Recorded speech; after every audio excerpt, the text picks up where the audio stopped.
It's done. Archrebel's level-up system has finally been implemented, but I had to redesign it from scratch. I've kept the same principle as seen in this 3-year-old footage. That is, starting with the class selection, and then having to unlock bonus modifiers, 16 modifiers for each group, equipment, attributes, and skills. Selecting a class is a permanent choice that cannot be undone, and this is kept the same. Here in the old level-up system, we can see how a minigame would kick in once the class selection has been committed. The idea behind it was that 6 symbols, randomly selected, would provide distinct ways for the player to unlock 4 bonus modifiers from each of the 3 groups.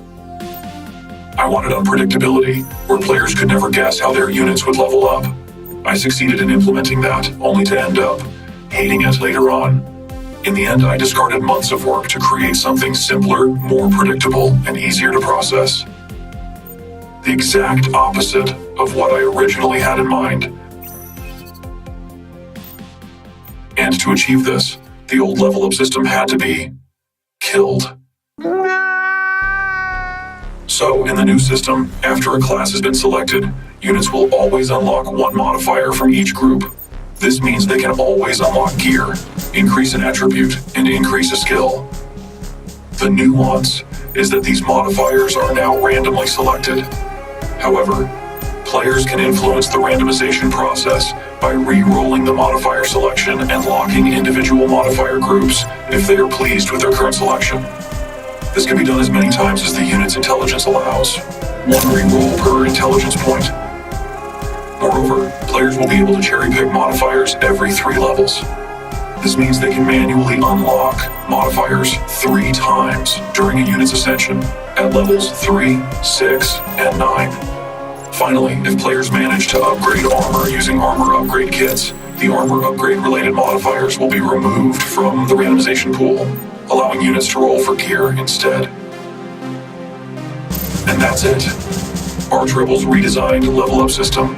Easier and quicker to resolve, and no longer volatile. Now, let's recap some of the items that were created for this new level-up system as part of the redesigned unit classes. The Sunblade, a melee weapon capable of striking multiple targets in a single attack. The Weber, a weapon designed to hold units in place. Then we have the Target Painter, a tool that will increase the target's signature and vulnerability to critical shots. Proximity mines with configurable proximity tolerance. Holographic decoy projectors. Deployable defense turrets. These will shoot at enemy hostile forces whenever they move.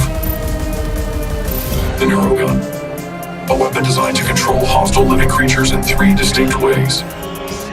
Attract enemies. Repel enemies. And even force hostiles to attack each other. There are also quite a few new weapons available, like the Light Repeater, the Compact Rifle, the Heavy Repeater,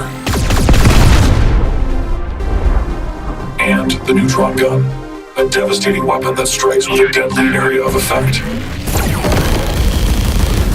That's all for now, Commanders. I'll see you in the next one.